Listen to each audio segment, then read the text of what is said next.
है एप्लीकेशन पर। वाह ये मेहरबान, हाँ, आप मेहरबान हैं, ठीक है। और जो खुद पर मेहरबान होता है, बहुत बढ़िया भाई साहब, ऐसे लाइन लगा के चल रहे हैं कमेंट्स, मैं बता नहीं सकता, मैं पढ़ ही नहीं सकता हूँ, इतनी खतरनाक स्पीड है। 120 किलोमीटर प्रति घंटा की स्पीड से कमेंट चल रहे हैं। जी गाइस, बहुत बढ़िया, बहुत शानदार। Good morning, good morning, morning, नमस्कार। और जो मैं नमस्कार बोलता हूँ, उस नमस्कार में जितने भी अभिवादन है वो सब समाहित हो जाते हैं, इस बात का आप लोग ध्यान रखें। बहुत शानदार मेरे बच्चों, मजा आ गया, मजा आ गया आप लोगों को देख करके, मजा आ गया आप लोगों को देख करके। और ऐसा ही मजा आज की क्लास देखकर ना आ जाए तो नाम बदल देना। हम लोग वर्णमाला के चौथे भाग में प्रवेश कर रहे हैं और आज सबसे पहले शुरुआत होगी उस पॉइंट की जहां पर वर्णमाला में सबसे ज्यादा फंसता है बच्चा, जहां पर सबसे ज्यादा कंफ्यूजन क्रिएट रहता है, क्योंकि तरह तरह की किताबों ने इसमें तरह तरह के कंफ्यूजन क्रिएट कर दिए हैं। वो है आपका विवृत, अर्धविवृत, समृत और अर्ध समृत स्वर। मुखाकृति या मुख विवर खुलने के आधार पर स्वरों का वर्गीकरण। और अभी आपको सरप्राइज मैं दूंगा, जब आप देखोगे तो एक बार को तो आपको हंसी आ जाएगी। तो अगर आपकी आज्ञा हो तो हम अपने सेशन को शुरू करें, बिना देरी करें, जिससे हर एक मिनट को हम सार्थक कर सकें और अपने कंधों पर वर्दी, अपने शरीर पर वर्दी सजाने की तरफ एक एक कदम आगे बढ़ सकें। जी, चलो बहुत बढ़िया। हमारा टॉपिक चल रहा है बाबू वर्णमाला। क्या चल रहा है? वर्णमाला। और मैं चाहता हूं आप मेरे साथ नोट्स बनाते चलो। यद्यपि आपको ये बोर्ड पीडीएफ भी मिल रही है, आपको हैंड राइटिंग पीडीएफ भी मिल रही है, आपको क्या मिल रही है, आपको और भी तमाम सुविधाएं मिल रही हैं, बट ये दोनों पीडीएफ मिलने के बाद अपने नोट्स का अलग ही मजा होता है। तो अपने नोट्स आप मेरे साथ बनाइए और देखने का प्रयास करिए। तो वर्णमाला को आप गंभीरता से देखो। और वर्णमाला में हम लोग क्या पढ़ रहे थे? वर्णमाला में ये मैं क्लास बता देता हूं, जिससे कोई भी डाउट, कोई भी समस्या ना रहे। ये है ये है #4। और ये हिंदी के अंतर्गत भी क्या है? हिंदी के अंतर्गत भी ये क्लास 4 ही है, ठीक है। हिंदी के अंतर्गत भी ये क्लास 4 ही है। तो हम लोग क्या पढ़ रहे थे बाबू? हम लोग पढ़ रहे थे हम स्वरों को पढ़ रहे थे। तो हम यहाँ पर सबसे पहले लिखेंगे मुखाकृति। तो यहाँ पर क्या हो रहा है? यहाँ पर संधि हो रही है। मुखाकृति, मुख आकृति, मुख की आकृति, यानी कि जब हम जिस भी स्वर को बोलेंगे तो हमारा ये जो मुंह है ये कितना खुलेगा? ये पूरा खुलेगा, ये आधा खुलेगा, ये लगभग बंद जैसा रहेगा, या लगभग बंद से थोड़ा सा और खुलेगा। इस तरह की स्थितियां हैं। इसका डेमो आपको कहीं भी देखने के लिए नहीं मिलेगा ढंग से। हो सकता है किसी पुस्तक में दिया हो, बट बिल्कुल प्रैक्टिकल एग्जांपल हम इसका करेंगे। तो मुखाकृति या मुख विवर, मुख विवर, विवर किसको कहते हैं? विवर कहते हैं छेद को। विवर कहते हैं किसको? छेद को। विवर, विवर, विवर, विवर, विवर किसको कहा जाता है? विवर कहा जाता है छेद को या मुंह के गड्ढे को। तो ये जो मुंह है, ये ये जो अंदर कैविटी है, कैविटी को क्या कहा जाता है? विवर कहा जाता है। तो मुख विवर खुलने के आधार पर, मुखाकृति खुलने के आधार पर या मुख विवर खुलने के आधार पर स्वर, आधार पर, आधार पर स्वर, आधार पर स्वर कितनी प्रकार के होते हैं? तो पहला क्वेश्चन तो बाबू यहीं से बन जाएगा। तो आपको क्या बात बोलनी है कि मुखाकृति के आधार पर स्वर 4 प्रकार के होते हैं। इन स्वरों का वर्गीकरण अलग अलग प्रकारों पर है, इनको ध्यान रखिएगा, क्योंकि यहां से क्वेश्चन बनने की संभावना सबसे ज्यादा होती है। और अब हम समझते हैं ये 4 प्रकार के स्वर कौन कौन से हैं। तो यहां पर हम लिखेंगे, तो इसको हम समझने का प्रयास करेंगे। आधार पर स्वर, तो पूरे को ये अंडरलाइन कर लेते हैं जिससे हमको निकालने में प्रॉब्लम ना हो। तो सबसे पहले एक ये खींचा, उसके बाद एक ये खींचा, उसके बाद एक ये खींचा और इसके बाद एक ये खींचा। मेरे को लाइन बाय लाइन लिखाना बड़ा अजीब लगता है, मजा नहीं आता मेरे को लाइन बाय लाइन लिखाने में। ऐसा लगता है जैसे हम किताब बना रहे हो मिलके, पर हमको किताब थोड़ी बनानी, हमको तो नंबर बनाने हैं। तो सबसे पहले नंबर पर कौन सा आ जाता है मेरे प्यारे? सबसे पहले नंबर पर आ जाता है विवृत। क्या आ जाता है? ये विवृत है। वृत्त जो होता है ना आपका, वृत्त, वृत्त क्या होता है? सर्किल को वृत्त कहा जाता है। तो विवृत स्वर आ जाता है, विवृत स्वर पहला। विवृत स्वर, अभी समझाएंगे बहुत अच्छे ढंग से। दूसरे नंबर पर क्या आ जाता है बाबू? दूसरे नंबर पर आ जाता है आपका अर्ध विवृत। अर्ध का मतलब क्या होता है? आधा, आधा, आधा विवृत, आधा विवृत स्वर, आधा विवृत स्वर हो गया, ठीक है। उसके बाद आ जाता है समृत, क्या आ जाता है? समृत स्वर, समृत स्वर। और चौथे नंबर पर आ जाएगा आपका अर्ध समृत स्वर। कौन सा? अर्ध समृत स्वर, अर्ध समृत। इनका उच्चारण भी बहुत अच्छे से किया करो। अर्ध समृत, अर्ध समृत, ये री है, ठीक है, री है। तो ये तीसरा और ये चौथा। तो मैं आपको सबसे पहले बताता हूं, आपको इसमें स्वर का भी पता है, इन शब्दों में स्वर का भी पता है, अर्ध का भी मतलब आपको पता है इसमें, पर आप विवृत और अर्ध और समृत का अर्थ नहीं लगा पा रहे होंगे। अगर आप विवृत और समृत शब्द के अर्थ को पकड़ जाओ कि what is the meaning, what is the meaning of विवृत, what is the meaning of समृत। कोई कह रहा था कि हिंदी के मास्टर हो, अंग्रेजी में व्यवहार करते हो, क्योंकि भाई अंग्रेजी का मारी बैसुरा के लेगी है। अंग्रेजी में क्यों नहीं बता सकते हैं? अंग्रेजी में भी बोला जा सकता है। मूल बात है समझाना है, एक एक बात समझ में आ जाए। देखो, विवृत का मतलब होता है खुला हुआ। विवृत का मतलब होता है क्या? खुला। विवृत का मतलब होता है खुला, बस ये ध्यान रखना, ये अर्थ है। और समृत का मतलब होता है बंद। विवृत का मतलब होता है खुला और समृत का मतलब होता है बंद। अब इतने से आपको सारा का सारा कॉन्सेप्ट समझ में आ जाएगा। तो विवृत स्वर और किस आधार पर है? मुख विवर खुलने के आधार पर। ये अलग आवाज आई है, ये नहीं है आ, हल्का खुला, चौड़ा खुला। जैसे कोई गुटखा खाता है ना, तो उसका पूरा नहीं खुल पाता, दो, अरे भैया बात सुनिए, तो उसका मुंह पूरा नहीं खुल पाता, वो इस तरह से करके बोलता है क्योंकि स्पष्ट शब्द नहीं निकल पाते हैं। तो विवृत की परिभाषा सबसे पहले लिखेंगे और जानेंगे। तो यहां पर परिभाषा में लिखिए कि वेश्वर, क्या है बाबू? वेश्वर, वेश्वर। अभी एग्जाम्पल दूंगा बड़ा जबरदस्त। वेश्वर जिनके उच्चारण में, वेश्वर जिनके उच्चारण में, उच्चारण क्या होता है? प्रोनाउंसिएशन, बोला जाना। जिनके उच्चारण में मुख पूरा खुलता है, मुख मतलब मुंह पूरा खुलता है, मुख पूरा खुलता है, मुख पूरा खुलता है। जिनके उच्चारण में मुख पूरा खुलता है उनको क्या कहते हैं लाला? उनको कहा जाता है आपका विवृत स्वर, विवृत स्वर, विवृत स्वर। जैसे हम इसमें देखेंगे कि विवृत स्वर कौन सा है, विवृत स्वर कौन सा है। तो विवृत स्वर एक ही है, एक ही, इसको मत लिखो, एक ही है, आप लिखो विवृत स्वर यहां पर एक है, जो है आ, जो क्या है? आ। अब आप मेरे कहने से काम करो, मेरे कहने से आपको एक काम करना पड़ेगा, तभी आप वर्णमाला को समझ पाओगे। आप मेरे साथ बोलो, आ, बोलना आ। जैसे वो सीखने जाते हैं ना, संगीत सीखने जाते हैं, मैंने भी कुछ दिन सीखा था, तो उसमें गुरुजी पहले यही कराते हैं, गुरुजी पहले यही कराते हैं। गुरुजी क्या कराते हैं जी? ए गाओ सा, और सा फिर जो होता है फिर उसको आकार में गवाते हैं, बोलो आ।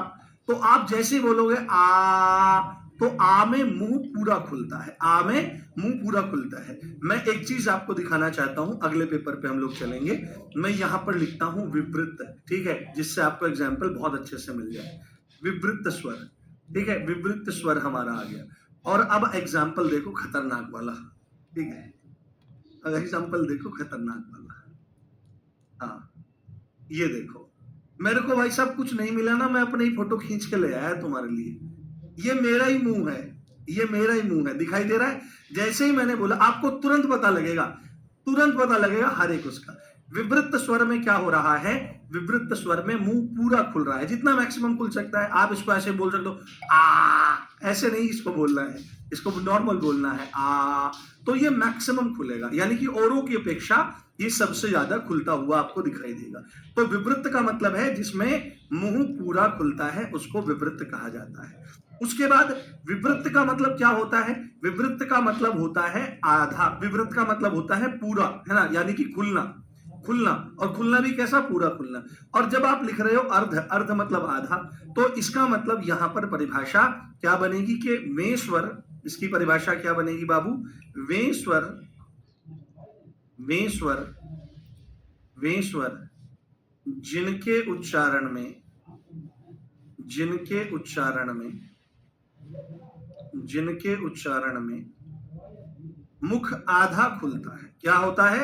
मुख आधा खुलता है। मुख आधा खुलता है। जिनके उच्चारण में मुख आधा खुलता है। विवृत का मतलब खुलना और अर्ध का मतलब यहां पर आधा हो जाएगा। कौन कौन से हो जाएंगे ये? कौन कौन से हो जाएंगे? तो ये तीन है। एक तो है अ, एक है आपका आई और एक है आपका औ। ये तीन जो हैं ये आपके कैसे हैं? ये अर्ध विवृत हैं। अर्ध विवृत का मतलब ये है कि मुख यहां पर आधा खुलेगा। जैसे आप बोलोगे आप बोलो, देखो पता लगेगा आपको। आ बोलो, आ तो पूरा खुला, बोलोगे तो आधा खुलता हुआ दिखाई देगा। चलो अगले पेपर पर चलते हैं और यहां पर लिखते हैं अर्ध विवृत। क्या लिखते हैं बाबू? यहां पर लिखते हैं अर्ध विवृत। अर्ध विवृत स्वर, अर्ध विवृत स्वर। तो अ है, आई है और औ है। तो एक पिक्चर और उठा के लाते हैं ऐसी सी कहीं से। तो यहां पर हमने देखा, ये देखो आप, ये वाला फोटो देखो और अंतर दोनों में चेक कर लेना आप लोग। अंतर दोनों में चेक कर लेना। अंतर जैसे ही चेक करोगे तो आपको सब चीजें यहां पर समझ में आ जाएंगी। देखो इन दोनों के मध्य अंतर देखो। यहां पर क्या हो रहा है बाबू? यहां पर मुख जो है वह पूरा खुल रहा है। देखो यहां पर गोलाई देखो चेहरे की, यहां पर पूरा मुख खुल रहा है। जबकि यहां और यहां ये पूरा खुल रहा है और यहां पर आधा खुल रहा है। नोटिस हो रही है बात? सही बात है ना? झूठ तो नहीं बोल रहा हूं मैं, ये बात है। विवृत में मुख पूरा खुलता है, अर्ध विवृत में आधा खुलता है। अब चलो फिर चलते हैं वापस और समझने का प्रयास करते हैं। अब देखो, अब आ गया समृत। समृत का मतलब क्या होता है? समृत का मतलब होता है बंद। तो बंद का मतलब ऐसे थोड़ी होगा, ऐसे थोड़ी बोलेंगे। बंद का मतलब, इसका शाब्दिक अर्थ बंद होता है, परंतु बंद का मतलब क्या होगा कि लगभग बंद जैसा ही रहेगा, थोड़ा बहुत खुला रहेगा, नाम मात्र को खुला रहेगा। तो समृत का मतलब यहां पर क्या आ जाएगा? समृत का मतलब आ जाएगा वे स्वर, वे स्वर जिनके उच्चारण में, वे स्वर जिनके उच्चारण में, वे स्वर जिनके उच्चारण में, जिनके उच्चारण में मुख लगभग बंद रहता है। मुख लगभग बंद रहता है।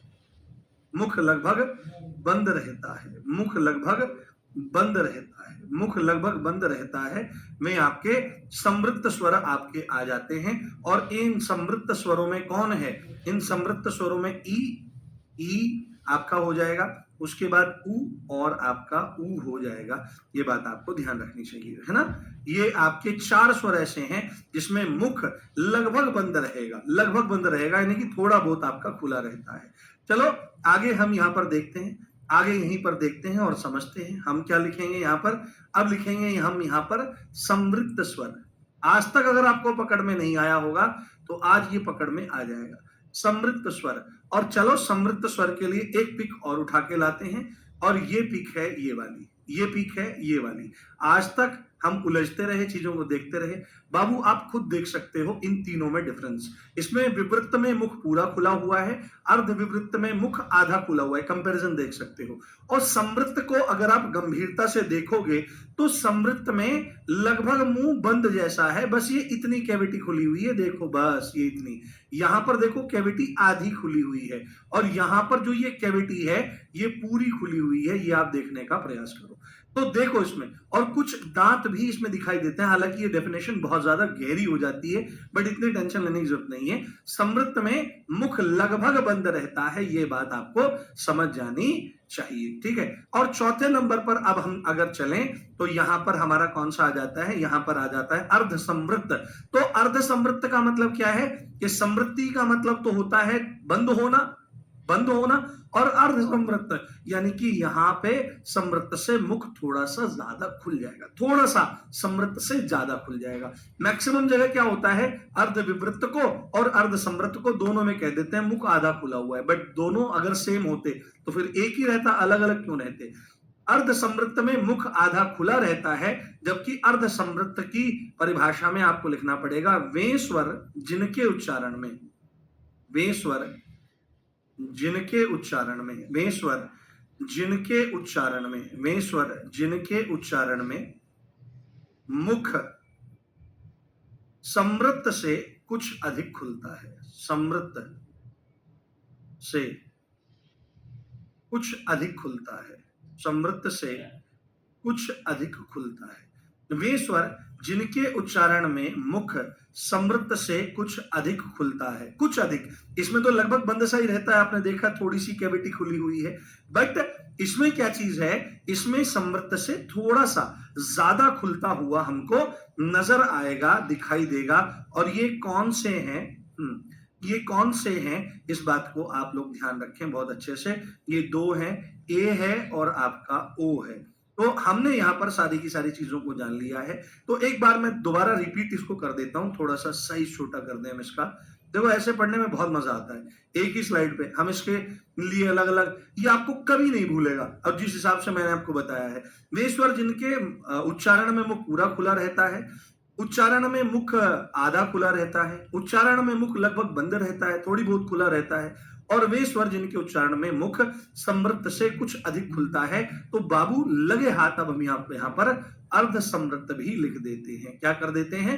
अर्ध समृत भी लिख देते हैं, अर्ध समृत स्वर भी लिख देते हैं। और अब मैं आपको फाइनल पिक्चर दिखाने जा रहा हूं जो इससे रिलेटेड है, वो ये रही, ठीक है, वो ये रही, आप यहां पर देख सकते हैं। इसको थोड़ा छोटा करते हैं, ये अर्ध समृत की है पिक्चर।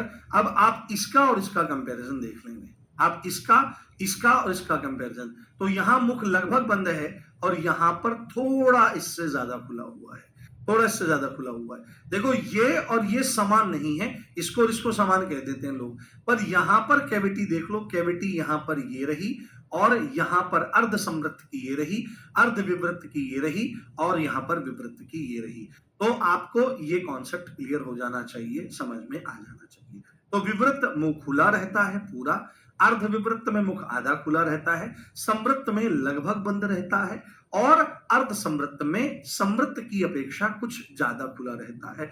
एक बार मुझे थम्स अप करके बताओ, कॉन्सेप्ट समझ में आया कि नहीं? हाँ हाँ, बताओ समझ में आया कि नहीं, एक बार बताओ मुझे कैसा लगा कॉन्सेप्ट।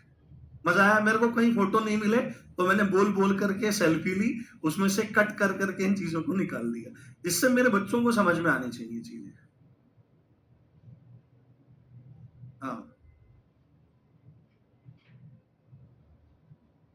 बहुत बढ़िया, शानदार, धुआं उड़ा रखे हैं यार तुमने तो, तुम्हारे कमेंट मेरे को दिख ही नहीं रहे हैं। हाँ, बहुत बढ़िया। और एक वादा मुझसे करना है, अगर तुमको सच्ची में वर्दी चाहिए, सच्ची में वर्दी चाहिए, बहुत बढ़िया, शानदार, अगर तुमको सच में वर्दी चाहिए तो मैं आपको एक बात बता देता हूं बाबू, आज जितने हो, आज 10,000 के आसपास बच्चा लाइव देख रहा है और 10 के 10,000 बच्चे मुझे लास्ट क्लास में भी चाहिए। ये सिर्फ वादा करो। कोई अगर हारी बीमारी कोई समस्या आ गई तो एक आध दिन छुट्टी लेके बाद में रिकॉर्डेड दे सकते हो, बट मेरे साथ जुड़े रहने का वादा, जैसे मेरा 9 बजे आने का नियम है तो मेरे को आना ही है, मैं छुट्टी नहीं ले सकता हूं, मैं छुट्टी लूंगा तो बताऊंगा, फिर मैं उसका भरपाई भी करता हूं। बट आपका ये नियम रहना चाहिए कि आप रोज मेरे साथ जुड़ोगे, बस इतना काम कर लेना, बैकलॉग इकट्ठे नहीं होंगे कि बहुत सारी क्लास एक साथ देखनी पड़ेगी। तो आज ये वादा मुझसे करके जाना। तो अब हम यहाँ पर स्वरों के बारे में लगभग सब बात जान चुके हैं। अब हमको एक इंपॉर्टेंट पॉइंट समझना है, वो है क्या चीज, कि स्वर कैसे हैं, अल्प प्राण है या सघोष है, अघोष है, महाप्राण है। तो स्वर के बारे में एक बात आपको यहां पर जाननी है, वो क्या है कि स्वर, जैसे हमने यहां पर लिखा स्वर, और स्वर में भी क्या, सभी स्वर, स्वर में भी सभी स्वर, यहां पर आप लिखें सभी स्वर क्या है, सभी स्वर अल्प प्राण है, ठीक है, सभी स्वर अल्प प्राण है। अब आधे से ज्यादा जिन्होंने ये चीज नहीं पढ़ी होगी उनकी बुद्धि चकरा गई होगी, है सर ये अल्प प्राण क्या होता है, अभी समझाऊंगा, बहुत प्यारे ढंग से समझ में आ जाएगा। सभी स्वर अल्प प्राण है, ये बात आपको ध्यान रखनी है, ये टर्म है अल्प प्राण। और यहीं पर आपको लिखना है कि सभी स्वर सघोष हैं, सभी स्वर सघोष हैं, सभी स्वर सघोष हैं। सघोष कह सकते हो या इसी को घोष कह सकते हो। अब आपने सोचा होगा ये घोष क्या है, ये सघोष क्या है, इनके बारे में तो कुछ बताया जाए। तो ये आपको सबसे पहले ध्यान रख लेना है, क्योंकि दोनों के दोनों फैक्ट बहुत ज्यादा इंपॉर्टेंट है।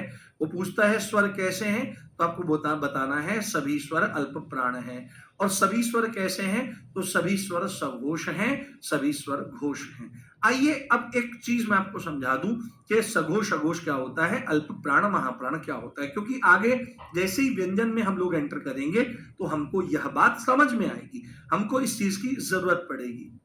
देखो, अब सबसे पहले मैं ऐसे करता हूं कि इधर तो लिख देता हूं अघोष, इधर तो लिख देता हूं अघोष, ठीक है, और इधर लिख देता हूं सघोष।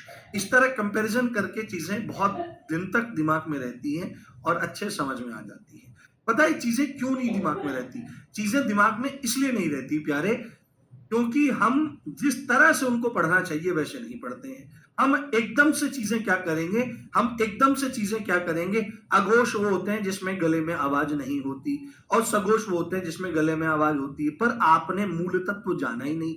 आप इस शब्द को क्यों नहीं पकड़ते? यहां पर ये अ लगा हुआ है, अब दोनों में क्या है, देखो घोष शब्द जो है वो समान है, पर शुरुआत में अ लगा हुआ है, स लगा हुआ है। तो बाबू ये अ जो है ये एक उपसर्ग है। उपसर्ग क्या होते हैं? उपसर्ग एक तरह के शब्दांश होते हैं जो शब्दों के आगे लगकर उनके अर्थ में चेंजेस कर देते हैं या उनमें चमत्कार उत्पन्न कर देते हैं। तो अ उपसर्ग है जहां पर इसका अर्थ नहीं की सेंस में जाता है, किसकी सेंस में? नेगेटिव सेंस में जाता है। और घोष का मतलब होता है कंपन। घोष का मतलब क्या होता है? कंपन। कंपन को ही वाइब्रेशन कहा जाता है, वाइब्रेशन। वाइब्रेशन होती है ना, वाइब्रेशन कहा जाता है। तो आप यहां पर चीजों को पकड़ जाएंगे। स भी क्या है? स भी हमारा एक उपसर्ग है जहां पर स का मतलब अर्थ निकलता है सहित, है ना, सहित, सहित। और घोष का मतलब क्या है? घोष का मतलब कंपन है। तो यहीं से पूरी परिभाषा निकल जाएगी। इसी तरह पूरी हिंदी हम पढ़ लेंगे, शब्दों से ही परिभाषा निकाल देंगे और रटने की जरूरत ही नहीं पड़ेगी, सब कुछ दिमाग में सेट हो जाएगा प्यारे। बस ध्यान से सुन ले मेरी बात। तो अघोष क्या है कि वे वर्ण होते हैं, क्योंकि खाली स्वरों के बारे में कहना जरूरी नहीं है, क्योंकि अघोष और सघोष तो आगे वर्ण भी व्यंजन भी आएंगे। तो हम सीधी सीधी बात करेंगे, वे वर्ण जिनका उच्चारण करते समय, यानी कि जिनको बोलते समय, जिनको बोलते समय, जिनका उच्चारण करते समय, जिनका उच्चारण करते समय, जिनका उच्चारण करते समय स्वर तंत्र में, जो हमारा साउंड बॉक्स होता है स्वर तंत्र में, या कहीं कहीं बाबू ये स्वर तंत्री भी लिखा रहता है, तो घबराने की जरूरत नहीं है। स्वर तंत्र में या स्वर तंत्र या स्वर तंत्री में क्या होते हैं? कंपन होते हैं। क्या होते हैं? कंपन नहीं होते हैं। ये तो अघोष है, कंपन नहीं होते हैं, कंपन नहीं होते। तो कंपन नहीं होते इसीलिए तो नाम नहीं है, अघोष है, नहीं होते हैं। वे आपके क्या कहलाते हैं? वे अघोष कहलाते हैं। और सघोष की परिभाषा में क्या बन जाएगा? वे वर्ण, अभी मैं महसूस भी करवाऊंगा आपको, वे वर्ण जिनका उच्चारण करते समय, जिनका उच्चारण करते समय, जिनका उच्चारण करते समय, जिनका उच्चारण करते समय, जिनका उच्चारण करते समय, जिनका उच्चारण करते समय स्वर तंत्र, स्वर तंत्र या स्वर तंत्री में कंपन होता है। स्वर तंत्री में, स्वर तंत्री में कंपन होता है, स्वर तंत्री में कंपन होता है। बस ये बात ध्यान रखनी है, वो आपके सघोष कहलाते हैं। जैसे हमारे ये जितने भी हैं हमारे स्वर कैसे हैं? हमारे सारे के सारे स्वर सघोष हैं। आप एक काम करो, अब मैं, मेरे कहने से आपको एक काम करना पड़ेगा, मैं मानूंगा नहीं, मैं मानूंगा नहीं। देखो कैसे, हाँ देखो कैसे, ये जो हिस्सा है ये वाला, जहां से आप गाते हो मेरे सामने वाली खिड़की में एक चांद सा टुकड़ा रहता, अरे पढ़ ले रे। ये देखो यहाँ, ये जो है हमारा ये हिस्सा, ये यहाँ टेटुआ होता है, इसके नीचे ये स्वर तंत्र है, ये वाला हिस्सा जो है ये स्वर तंत्र है। यहाँ हाथ लगाओ, अब ठंडे हो रहे हैं फिर लगाना पड़ेगा, ठंडे हो रहे हैं हाथ लगाओ। हाँ रिप्लाई देंगे बाबू, एक बार पढ़ा लूं मैं फिर पूछूंगा मैं आपको कोई दिक्कत है क्या। अब यहाँ पर देखो, यहाँ हाथ लगाओ, यहाँ हाथ लगाओ, सबके सब जितने बच्चे हैं यहाँ पर हाथ लगाएंगे और मेरे साथ बोलेंगे बोलना एक बार, बोलो एक बार, केवल बोलना, आ ई ई उ ऊ वे ए ऐ ओ औ। कंपन हो रहा है कि नहीं? क्लियर वाइब्रेशन पता लग रही है इसीलिए ये सारे के सारे कैसे हैं, इसीलिए ये सारे के सारे सघोष कहलाते हैं। यह बात आपको बहुत अच्छे से पकड़ जानी है, बहुत अच्छे से आपको देख जानी है। तो मुझे प्यारे ये बताओ कि मैंने झूठ बोली कि सच बोली, झूठ बोला कि सच बोला, ये बात बताओ। अब तो ईश्वर बोक्स वाला काम नहीं, अब तो अल्प प्राण महाप्राण समझाएंगे। बोलो समझ में आया, बोलो समझ में आया, है ना? ये महसूस होता है ना, कंपन महसूस होता है, बिल्कुल। तो कंपन होता है, इसीलिए सघोष है, और सघोष को ही घोष कहा जाता है। ठीक है, सघोष और घोष इक्वल हैं। इसी को मैं लिख देता हूं जिससे कोई कंफ्यूजन ना रहे मेरे बालकों को। तो यहां पर सघोष को ही घोष कहा जाता है, घोष को ही सघोष कहते हैं, इसमें कोई अलग अलग बात नहीं है। अब अगर यहां पर चीजें आपको समझ में आ गई हैं तो हम चलते हैं महाप्राण अल्प प्राण पर। तो इसको भी यहां तो आज समझ लो, यहां पर ध्यान से देख लो। तो एक तरफ हम लिख देते हैं अल्प प्राण, क्या लिख देते हैं? अल्प प्राण, अल्प प्राण। और बाबू एक तरफ लिख देते हैं महाप्राण, एक तरफ क्या लिख देते हैं? एक तरफ लिख देते हैं महाप्राण, महाप्राण। तो भाई आपको लग रहा होगा पता नहीं क्या बवाल है, अल्प प्राण महाप्राण, क्या बवाल है? तो कुछ बवाल नहीं है अगर ढंग से चीजों को देखा जाए। देखो, जब भी चीजें जिंदगी में मुश्किल लगने लगे, बस मेरी बात ध्यान से सुनना, हर जगह ये काम आएगा, लिख लो इसको। जब जब जीवन में चीजें मुश्किल लगने लगे, हमेशा ध्यान रखना, उनको ध्यान से देखना, वो हमेशा कॉम्पैक्ट दिखाई देंगी, एक साथ बहुत सारी चीजें उलझी हुई दिखाई देंगी। अगर उनको आसान बनाना है, चाहे गणित का सवाल हो, चाहे रीजनिंग का सवाल हो, या किसी शब्द की परिभाषा हो, या जिंदगी की कठिन से कठिनतम घड़ी या समस्या, वो हमेशा कई समस्याओं का जाल होती है, उसको खोल दो। जैसे ही आप उसको टुकड़ों में तोड़ दोगे, तुरंत एक एक समस्या का समाधान निकलेगा, आप सारी समस्याओं से निकलते हुए चले जाओगे। अल्प प्राण एक साथ समझने में दिक्कत आ रही है, पर जैसे ही मैं इसको दो टुकड़ों में तोड़ देता हूं, तो अल्प शब्द का अर्थ होता है थोड़ा। क्या होता है? थोड़ा। और प्राण का मतलब होता है यहां पर प्राणवायु। प्राण से मतलब क्या है यहां पर? प्राणवायु, या प्राणवायु को ही आप हवा कह सकते हो। और सेम चीज यहां पर है, यहां पर महाप्राण में महा को अलग कर दो, प्राण को अलग कर दो। प्राण का मतलब हमने देखा प्राणवायु, जिसको हम सांस इत्यादि लेते हैं, ये प्राणवायु, जिसको हवा आप कह सकते हो। और महा का मतलब होता है ज्यादा, महा का मतलब होता है महान। महान का मतलब क्या होता है? महान कौन कोई चीज कब होती है? जब किसी चीज में किसी चीज का एक्सेसिव हो जाता है, एक्सेस हो जाती है चीजें, ओवरलोडेड हो जाती हैं, तब महान होता है। तो यहां पर हमने इन चीजों को जाना, इन चीजों को समझा, अब इनकी परिभाषाओं की तरफ चलते हैं। तो अल्प प्राण क्या होते हैं? अल्प प्राण में आपको याद रखना है वे वर्ण जिनका उच्चारण करते समय, क्या करते समय बाबू? जिनका उच्चारण करते समय, जिनका उच्चारण करते समय, जिनका उच्चारण, थोड़ा कम भी कह सकते हो, थोड़े हो कम भी कह सकते हो, तो थोड़ा या कम, जिनका उच्चारण करते समय कम या थोड़ी प्राणवायु की आवश्यकता पड़ती है, या थोड़ी प्राणवायु की आवश्यकता पड़ती है, थोड़ी या कम प्राणवायु की आवश्यकता पड़ती है, आवश्यकता पड़ती है, जरूरत पड़ती है, ज्यादा दम नहीं लगाना पड़ता। अब कम प्राणवायु की आवश्यकता पड़ती है, कम प्राणवायु की आवश्यकता पड़ती है, उसको अल्प प्राण कहा जाता है मेरे प्यारे। और अगर इसी को एक और मायने में बिल्कुल देशी शब्दों में हम लोग लिख दें, तो क्या लिख देंगे कि वे वर्ण जिनके उच्चारण में कम जोर लगाना पड़े, जिनके उच्चारण में कम जोर लगाना पड़े। भाई ज्यादा जोर लगाने का मतलब है ज्यादा प्राणवायु, और कम जोर लगाने का मतलब है, कम दम लगाने का मतलब है कम प्राणवायु। तो जिनके उच्चारण में कम दम लगाना पड़े, कम जोर, है ना, कम जोर या कम दम लगाना पड़े, तो उनको क्या कहते हैं? उनको अल्प प्राण कहा जाता है। आसानी से बोले जाते हैं, लगाना पड़ता है, लगाना पड़ता है, वो क्या कहलाते हैं? वो अल्प प्राण। और जबकि इसके अपोजिट अगर हम यहां जाएंगे, महा, महा मतलब ज्यादा, यानी कि वे वर्ण जिनके उच्चारण में, वे वर्ण जिनके उच्चारण में, वे वर्ण जिनके उच्चारण में, वे वर्ण जिनके उच्चारण में क्या करना पड़ता है? आपका उच्चारण करते समय लिखें, वहां पर भी कोई लिखा है ना, उच्चारण करते, उच्चारण करते समय, उच्चारण करते समय अधिक प्राणवायु की आवश्यकता पड़ती है। अधिक प्राणवायु, अधिक प्राणवायु की आवश्यकता पड़ती है। अधिक प्राणवायु की आवश्यकता पड़ती है। हाँ, अधिक प्राणवायु,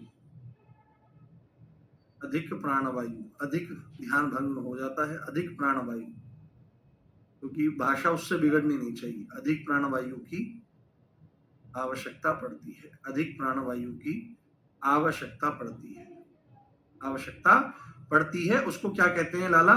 उसको कहा जाता है आपका महाप्राण, उसको महाप्राण कहते हैं। अगर इसी का एक सिंपल वर्जन देना हो तो सिंपल आप यहां पर लिख लो, वे वर्ण जिनके उच्चारण में, वे वर्ण जिनके उच्चारण में, जिनके उच्चारण में ज्यादा जोर लगाना पड़े। क्या करना पड़े? ज्यादा जोर या ज्यादा दम लगाना पड़े, ज्यादा दम लगाना पड़े, उनको क्या कहते हैं? उनको हम क्या कहते हैं? उनको हम कहते हैं महाप्राण। ये समय, जैसे मैं आपको एग्जांपल देता हूं, जैसे एग्जांपल देता हूं, हमने यहां पर देख लिया कि सारे के सारे स्वर जो हैं, सभी स्वर अल्प प्राण हैं, ये तो हमने देख लिया। पर महाप्राण भी कुछ आ जाए ना तो हमको समझ में आना चाहिए, सभी स्वर अल्प प्राण हैं। महाप्राण के बारे में अभी आएगा कि प्रत्येक वर्ग, अभी जो आएगा ना हमारा स्पर्श व्यंजन, उसमें 5 वर्ग बने रहेंगे, क वर्ग, च वर्ग, ट वर्ग, त वर्ग और प वर्ग। तो हर वर्ग का दूसरा और चौथा जो होता है वो महाप्राण होता है। तो मैं एक एग्जांपल ले लेता हूं, जैसे हमने ले लिया ख, ठीक है, हमने ले लिया ख, तो ख जो होता है वो महाप्राण होता है। और जो क होता है, एक एग्जांपल, एक एक एग्जांपल लेके चल रहे हैं, जो क होता है ये अल्प प्राण होता है। मेरे कहने से काम आपको करना है, अभी आप मेरे साथ बोलो क, बोलना एक बार मेरे साथ में प्लीज, मेरे कहने से बाबू एक चीज बोलनी है कि क बोलो, एक बार सब बोलो क, और क बोलकर थम्स अप करो फटाफट। क, वो सब बताएंगे, गिनती, गिनती जो करेंगे ना अल्प प्राण महाप्राण की, लास्ट में करेंगे सब पढ़ा करके, एक एक चीज पढ़ाई जाएगी। आप मेरे साथ बोलो क, तो जैसे ही हमने क बोला, कोई ज्यादा जोर नहीं लगाना पड़ा, आराम से वो आ गया है। क, कम प्राणवायु की आवश्यकता पड़ी, आराम से आपने उसको बोल दिया। पर जैसे ही आप बोलोगे ख, ख, तो एकदम से क की अपेक्षा ज्यादा दम लगाना पड़ा। ख, ख, ख, आपने ज्यादा दम लगाया। और आप अगर नोटिस कर रहे होंगे तो मैं थोड़ा सा ऊपर उचक के दिखाऊं, ये जो है ये वक्षस्थल है, ये छाती है, और छाती से नीचे ये वाला हिस्सा जिसको, जहां से पेट शुरू होता है, डायाफ्राम जहां से शुरू होता है, ये डायाफ्राम जहां पर है, फेफड़ों के नीचे डायाफ्राम है, तो यहां पर ये वाला जो हिस्सा है, यहां से एकदम निकलते हैं, ये पेट से बोले जाते हैं। संस्कृत व्याकरण में महाप्राण बताया जाता है जिनका उच्चारण पेट से होता है। तो जैसे ही आप बोलोगे क तो बड़ी सरलता से निकल आया, पर जैसे ही बोलते हो आप ख तो जोर लगाना पड़ा। नोटिस करो, दोनों को एक साथ बोलो क, ख, तो जैसे ही ख बोलते हो तो पूरे कमर तक इसकी दम निकलता है, और यहां से इस वाले हिस्से से ये उठ करके चलता है। ये है अल्प प्राण और ये है बाबू महाप्राण। तो इसको आपको ध्यान रख लेना है, इसको आपको समझ लेना है। अब मुझे बताओ, क्या यहां तक कोई डाउट है, कोई समस्या है? एक बार मुझे समझाने का प्रयास करो। Is everything clear? कोई कह रहा था कि हिंदी क्लास चल रही है और इज दैट क्लियर शब्द का इस्तेमाल कर रहे हो। क्या यह स्पष्ट है? ऐसे थोड़ी बोलूंगा भाई, ओवर एक्टिंग थोड़ी करनी है मुझे। हाँ, बताओ। हाँ, वो तो समझाने के तौर पर मैंने क और ख लिख दिया, उदाहरण के तौर पर, ठीक है। और अब जितने भी स्वर हैं सबको बोल के देखो, अ, आ, ई, उ, री, ए, आए, ओ, औ। क्या, बहुत बढ़िया, बहुत शानदार, कोई डाउट नहीं है, बहुत शानदार।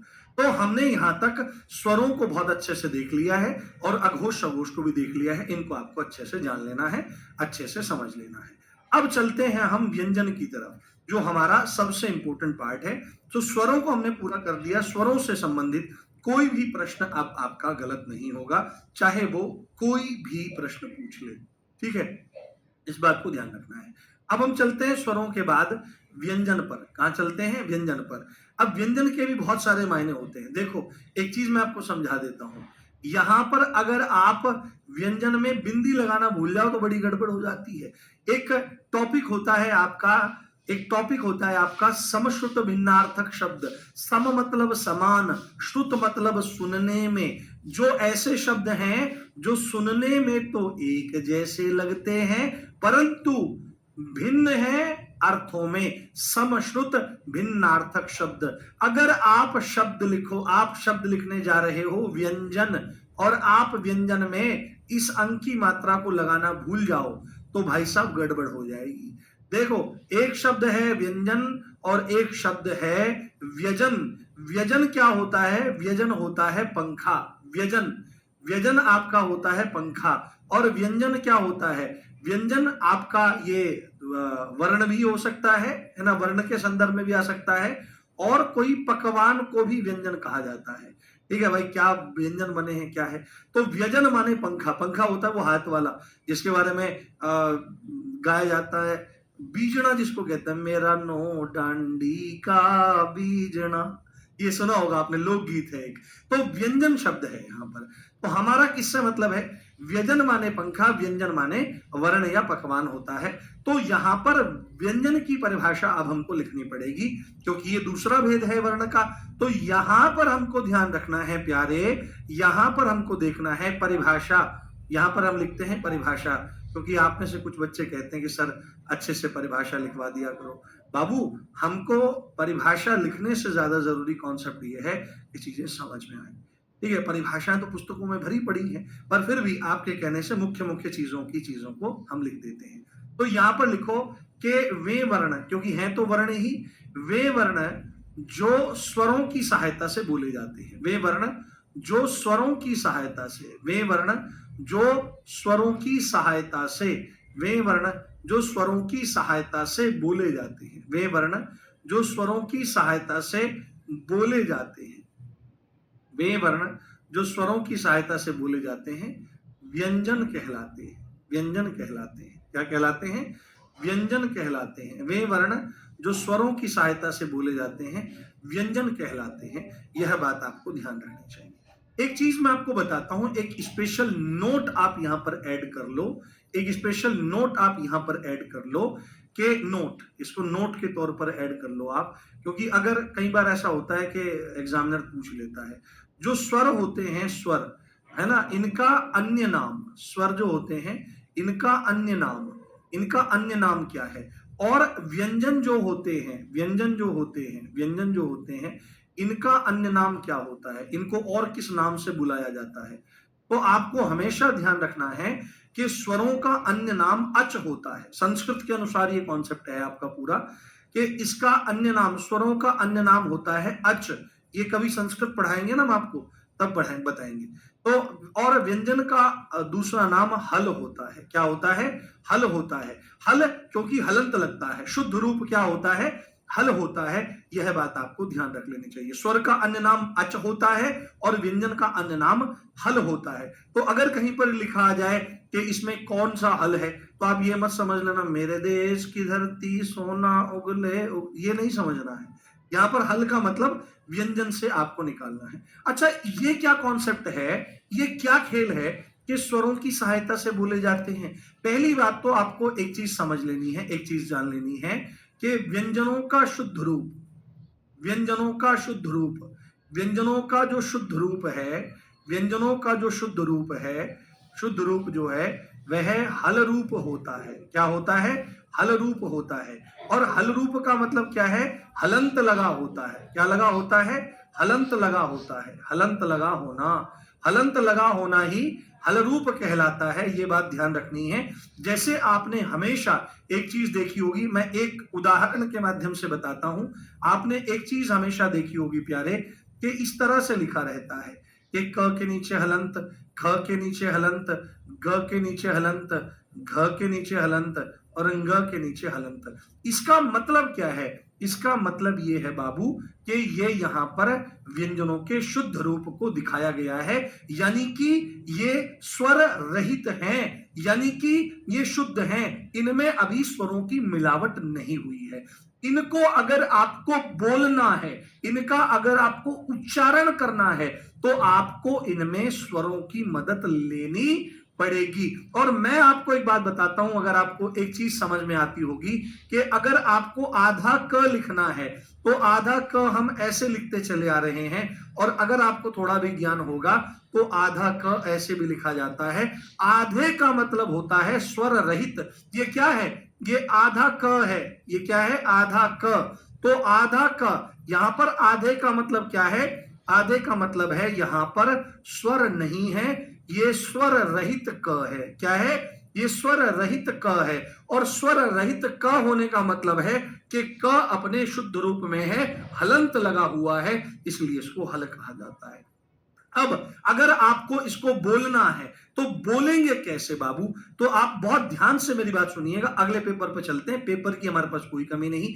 जैसे हमको क है तो क के हमने शुद्ध रूप लिख दिए, तो क के हम यहां पर शुद्ध रूप लिख देंगे सारे के सारे, जिससे ये परिभाषा एक्सप्लेन हो जाएगी।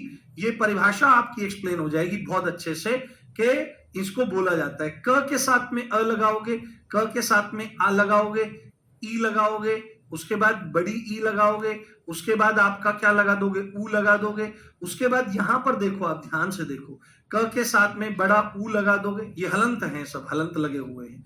हलंत मतलब ये शुद्ध रूप है। अगर आपको इसको बोलना है तो आपको इनके साथ में स्वर लगाने पड़ेंगे लाला। क्या करने पड़ेंगे? स्वर लगाने पड़ेंगे।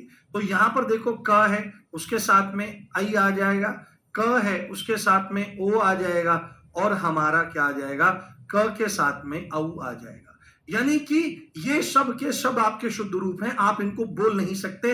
बट अगर आपको बोलना है तो ध्यान रखना कि अ की कोई भी मात्रा नहीं होती। अ की कोई मात्रा नहीं होती। और क्यों नहीं होती?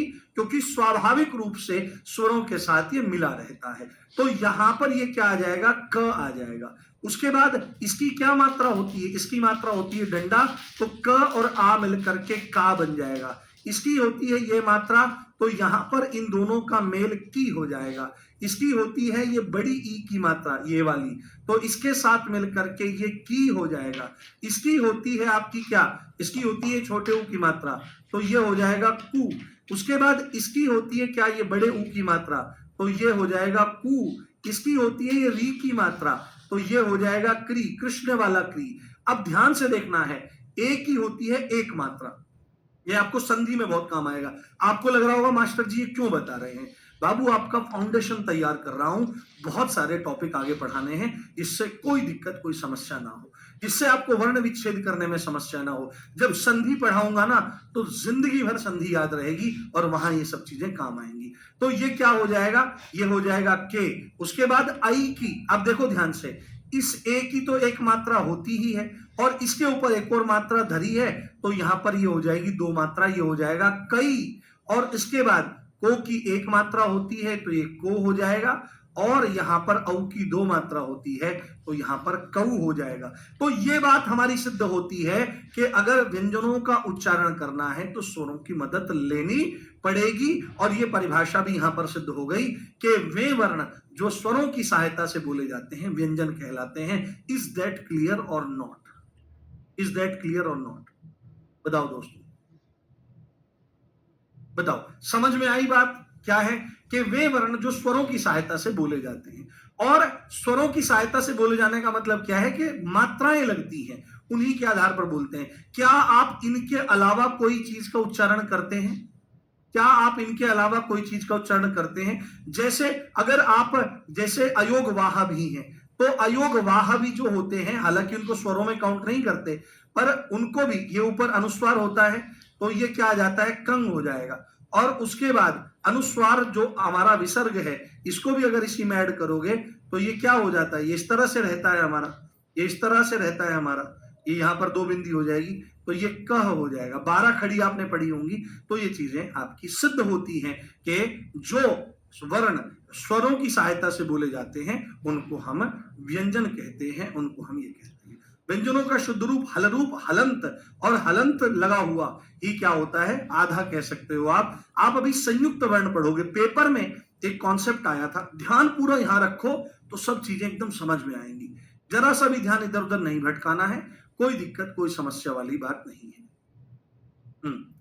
ठीक है, चलो बहुत बढ़िया, आगे चलते हैं। अब देखो हमने यहां पर इन चीजों को देख लिया है, इन चीजों को समझ लिया है। अब हम क्या काम करते हैं, अब हम चलते हैं व्यंजनों की तरफ। और व्यंजनों में सबसे पहले जो व्यंजन आते हैं बाबू, वो स्पर्श व्यंजन आते हैं। क्या आते हैं? स्पर्श व्यंजन आते हैं। वो क्या आते हैं? स्पर्श व्यंजन आते हैं। ये सबसे पहले ध्यान रखिए आप, स्पर्श व्यंजन आते हैं। स्पर्श, तो व्यंजन का अर्थ तो हमने देख लिया कि व्यंजन किसको कहते हैं। व्यंजन कहा जाता है, व्यंजन कहा जाता है जो स्वरों की मदद से बोले जाते हैं। कंफ्यूजन वाली कोई बात नहीं है। एक दो कमेंट आए थे कि सर चीजें समझ में नहीं आई, बहुत आसानी से चीजें समझ में आ जाएंगी। अच्छा, नो सर, दो तीन कमेंट मुझे दिखाई दिए, नो सर। नो सर, क्या दिक्कत आ रही है मुझे बताओ। देखो, अगर अभी क्यों बहुत सारे कमेंट आ रहे हैं, वैसे तो मैक्सिमम 99% से भी ज्यादा तो क्लियर के आ रहे हैं, यस आ रहे हैं, but all clear, all clear, all clear, कोई बात नहीं। शब्दावली कैसे करें, हम करवाएंगे शब्दावली। एक एक चीज ऐसी पढ़ा दूंगा आपको मैं कि आपको रटने की जरूरत नहीं पड़ेगी। अब ध्यान से मेरी बात देखो, कोई बात नहीं, इसको इसकी ज्यादा टेंशन मत लो, ये तो सिंपल ही है ना, इसमें क्या मुश्किल है? अरे इसमें क्या मुश्किल है ये बताओ। ये तो क के साथ में अ लगा, आ लगा, ये तो सिंपल है आपका। और इसको आप देखने का प्रयास करो यहाँ पर, ये आपको पता ही है, वे वर्ण जो स्वरों की सहायता से बोले जाते हैं। तो वर्ण का अब स्वरों की सहायता कैसे दिखाओगे आप? जब तक आप व्यंजनों का शुद्ध रूप, यानी कि व्यंजन एक्चुअल में कैसे दिखाई देते हैं, तो व्यंजन एक्चुअल में ऐसे दिखाई देते हैं, हलंत लगा रहता है उनमें। और हलंत लगे रहने का मतलब, हल रूप का मतलब है वे स्वर रहित हैं, यानी कि उनमें स्वर नहीं है। और अगर आपको बोलना है तो स्वर सहित ही उनको बोलना पड़ेगा, स्वर सहित ही आपको उनको बोलना पड़ेगा, नहीं तो आप उनको बोल नहीं सकते। इतनी सिंपल सी बात है। ये एक्स्ट्रा इंफॉर्मेशन मैंने आपको दी, ये कई बार पेपर में पूछ लेता है, तो उसको जान लेना चाहिए।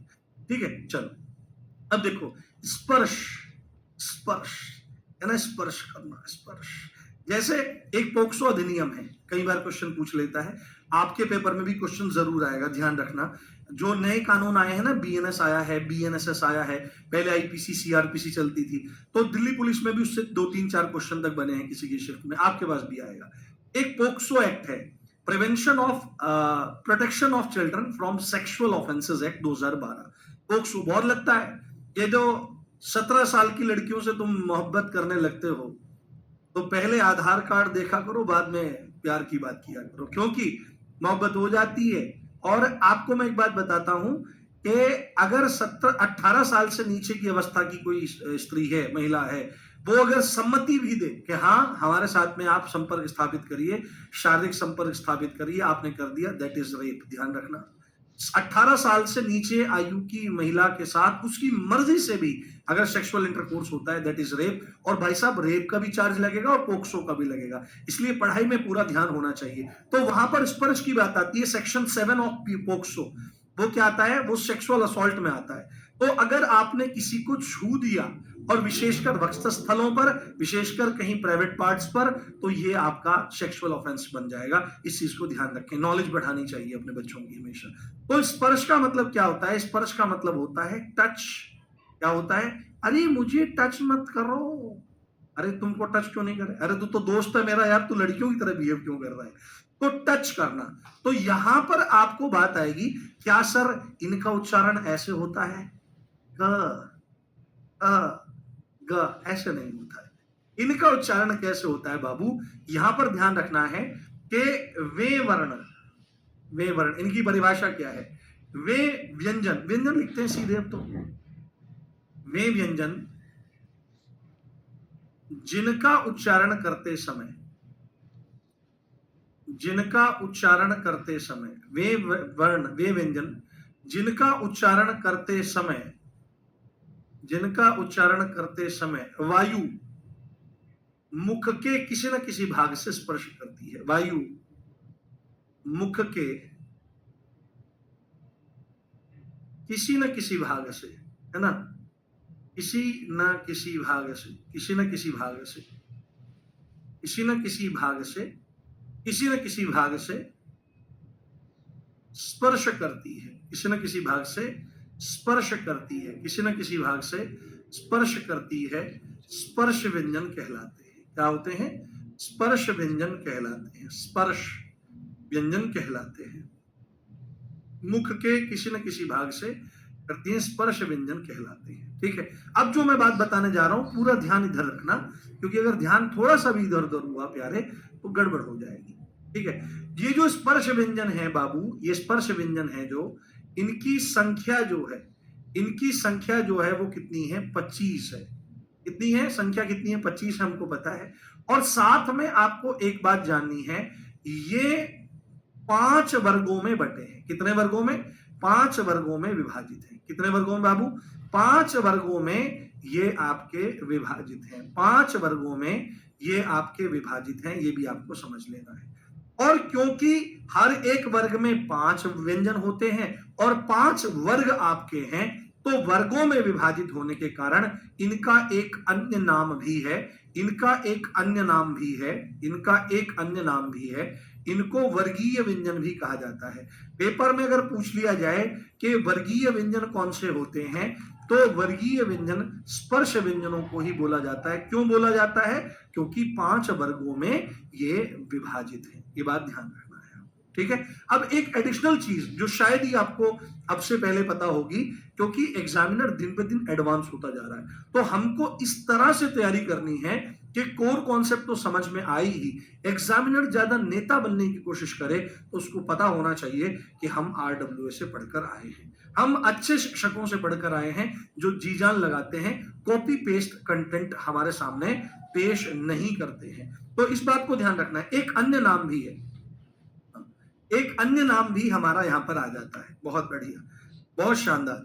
ठीक है, हाँ कोई पूछ रहा है कुछ अजीब सी बात, भाई साहब ब्लॉक कर देगा वो जो बंदा है।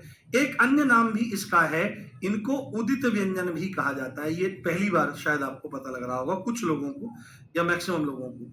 इनका एक अन्य नाम उदित व्यंजन भी है, क्योंकि इनका उदय होता है। ठीक है, इनका उदय होता है, या यहां से आप कह लो यहां से व्यंजनों का उदय होता है। तो इसके 3 नाम हो गए, एक नाम हो गया स्पर्श व्यंजन, एक नाम हो गया वर्गीय व्यंजन, एक नाम हो गया इसका उदित व्यंजन। तो आपको कैसे इनको याद रख लेना है, आपको कैसे इनको याद रख लेना है, तो अब मैं इनकी पूरी की पूरी एक डायग्राम जैसा बना रहा हूं और मेरे साथ आप उसको बनाएं। तो आपको सबसे पहले क्या बना लेना है, एक चांद सा रोशन चेहरा। ठीक है, जुल्फों का रंग सुनहरा, वो झील सी नीली आंखें, उस पर चश्मे का पहरा, तारीफ करूं क्या उसकी जिसने ट्रंप को बनाया। ठीक है, ध्यान रखो, ये कंठ है बाबू, ध्यान से सुनना है, इनके उच्चारण स्थान को भी समझेंगे। ये कंठ है, ये तालु है, मुंह की छत का ऊपरी भाग पढ़ाया था मैंने। ये मुंह की छत का अगला भाग है, यहां पर ये भाई के दांत हैं और यहां पर ये भाई के होठ हैं। ठीक है, ये होठ हैं ट्रंप के। तो ये है हमारा कंठ स्थान। क्या है, ये है हमारा कंठ यानी कि गला। ये है हमारा तालु, ये क्या है, तालु, मुख की छत का पिछला भाग। ये है मूर्धा, ये क्या है, ये है मूर्धा। ये है दांत, ये है दांत, और बाबू ये है होठ। तो इतना तो आपको याद रखना पड़ेगा। तो अब अगर मैं आपके सामने सीधे सीधे एक कॉन्सेप्ट लिख दूं कि इनको कैसे याद रखना है, इन वर्गों को, इसके जो वर्ग हैं वो कैसे याद रखने हैं, तो एक तरीका है, आप एक शब्द याद रख लो, कचट तप। क्या याद रख लेना है, कचट तप। ये कचट तप आपको याद रखना है। और इस कचट तप को कैसे करना है, इस कचट तप को ऊपर से नीचे लिखना है। यानी कि हमने यहां पर क लिखा, उसके बाद च लिखा, उसके बाद ट लिखा, उसके बाद त लिखा, उसके बाद प लिखा। तो ये आपका कवर्ग हो गया, ये चवर्ग हो गया, ये टवर्ग हो गया, ये तवर्ग हो गया और ये पवर्ग हो गया। इनके सामने हम वर्ग लिख देते हैं, इनके सामने हम क्या लिख देते हैं, वर्ग लिख देते हैं। तो कवर्ग हो गया, चवर्ग हो गया, टवर्ग हो गया, तवर्ग हो गया, पवर्ग हो गया, दणिया सस्ता हो गया। ठीक है, ऐसे तो बोलते हैं जब मंडी में जाते हैं, ले जाओ जी धनिया सस्ता हो गया। तो यहाँ पर कवर्ग है, चवर्ग है, टवर्ग है, तवर्ग है, पवर्ग है। तो इनमें कितने हैं, इनमें सब में 5-5 व्यंजन हैं बाबू। इनमें सब में क्या है, 5-5 व्यंजन है जिनको आपको ऐसे लिखना है। अब हम सीधे लिखेंगे, अब हम अकार के सहित लिखेंगे। तो क हो गया, ख, क, ख, ग, घ और ंग। ये अंग पेट पे, पेट पे बिंदी, कहां पे है, पेट पे बिंदी, पेट पे बिंदी। ठीक है, ध्यान रखें आप। उसके बाद च वर्ग में क्या आ जाएगा, च आ जाता है, छ आ जाता है, ज, झ और इय। अब देखो, हमें स्कूल में जो मास्टर जी पढ़ाते थे, हमको जो स्कूल में मास्टर जी पढ़ाते थे, वो हमेशा एक बात पढ़ाते रहे, हमेशा एक बात बताते रहे। क्या बात बताते रहे वो? क्या बात बताते रहे वो?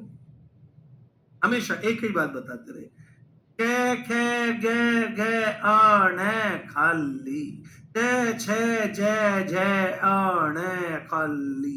उसके बाद यहाँ पे ऐसे हमको पढ़ाते रहे, ट ठ ड ध, ये है ना, ये है अण, तो अण खाली, इसको अण खाली, हमेशा इसको इन तीनों को अण खाली बोलते रहे। तो जिनको ज्ञान नहीं होता है वो ऐसा काम करते हैं, तो ऐसा नहीं करना चाहिए। उसके बाद तवर्ग है, त थ द ध और न बाबू, और उसके बाद यहां पर है प ह ब भ और म। बाबू ये क्या है? ये फ नहीं है, ये फ नहीं है, ये फ है, फ। ये होठों से बोला जाएगा। आज अगर किसी को कहोगे फूल तुम्हें भेजा है खत में, फूल नहीं में, तो अगर वो हिंदी पढ़ी हुई होंगी देवी जी, तो कहेंगे तुम फूल ही हो। फूल मतलब मूर्ख, अंग्रेजी में फूल होता है मूर्ख। और ये भेजे फूल, तुम्हें फूल भेजना है, फूल नहीं भेजना है। तो ये अगर आप इनकी गिनती करो तो ये कितने हो जाते हैं? ये 25 हो जाते हैं। इस बात को आपको बहुत अच्छे से समझ लेना है, बहुत अच्छे से आपको जान लेना है। अब एक बात मैं बताता हूं, ये अपने वर्ग का पहला, ये अपने वर्ग का दूसरा, ये अपने वर्ग का तीसरा, ये अपने वर्ग का चौथा और ये अपने वर्ग का पांचवा। इस बात को ध्यान रखें। तो आपको एक चीज याद रखनी है कि ये जो पंचमाक्षर होता है, किसी भी वर्ग का पांचवा अक्षर जो होता है, ये जो आपका पंचमाक्षर है, इसको हम एक काम करते हैं, अच्छे से कलर से दिखाते हैं। ये जो पंचमाक्षर है आपका, ये वाला,